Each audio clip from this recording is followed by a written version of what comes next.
নবম শ্রেণীর সুপ্রিয় শিক্ষার্থী, তোমাদের ষান্মাসিক সামষ্টিক মূল্যায়ন 2024 জীবন ও জীবিকা বইয়ের প্রশ্ন চলে এসেছে। তো এখন প্রশ্নটি পড়ছি, তাই কিছুক্ষণের মধ্যে তোমাদের প্রশ্নটির উত্তর নিয়ে আসবো।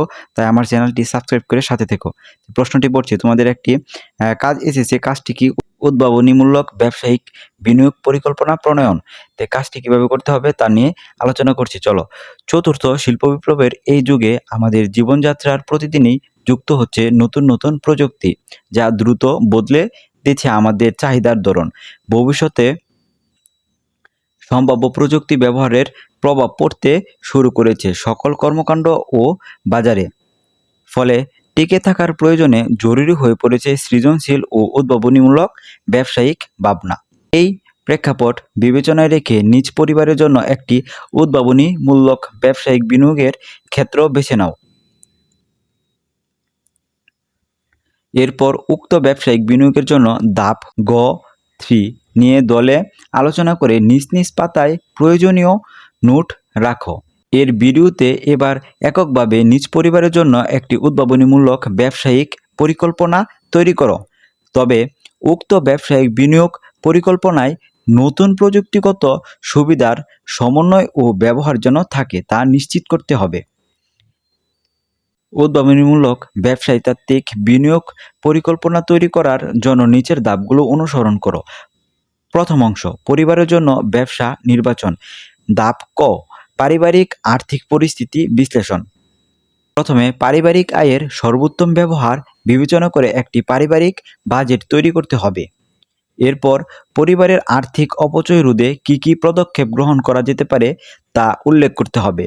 এরপর সময়, সুযোগ ও নিজের সক্ষমতা অনুযায়ী সংশ্লিষ্ট যেসব কাজের দায়িত্ব গ্রহণ করেছ সেগুলোর তালিকা তৈরি করতে হবে। ধাপ খ, ব্যবসায়ের ধরন নির্বাচন।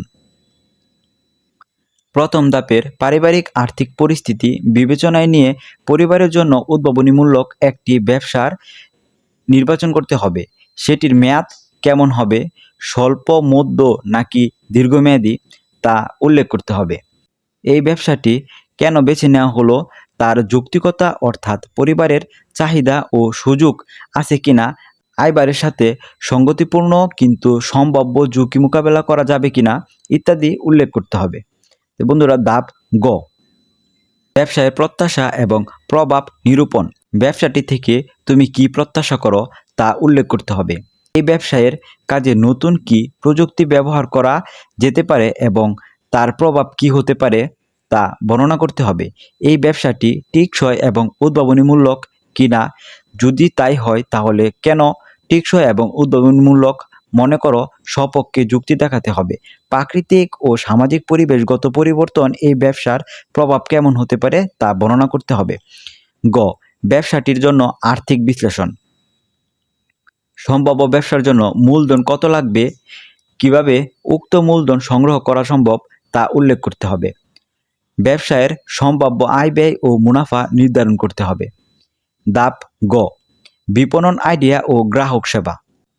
উৎপাদিত পণ্য বিক্রয়ের জন্য কি কি কৌশল অবলম্বন করা হবে, বিশেষ কোনো বিপণন আইডিয়া থাকলে সেটি উল্লেখ করতে হবে। গ্রাহকের জন্য কী ধরনের সুবিধা নিশ্চিত করার পরিকল্পনা রয়েছে তা উল্লেখ করতে হবে। গ্রাহকের সম্ভাব্য প্রতিক্রিয়া মোকাবেলা করার জন্য বিশেষ কোনো কৌশল থাকলে সেটিও উল্লেখ করতে হবে।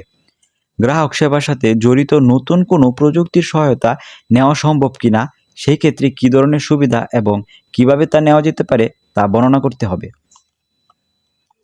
তো শিক্ষার্থীরা, এখানে ধাপ গ পর্যন্ত, এটা হবে, ধাপ পর্যন্ত তোমাদের দেওয়া হলো।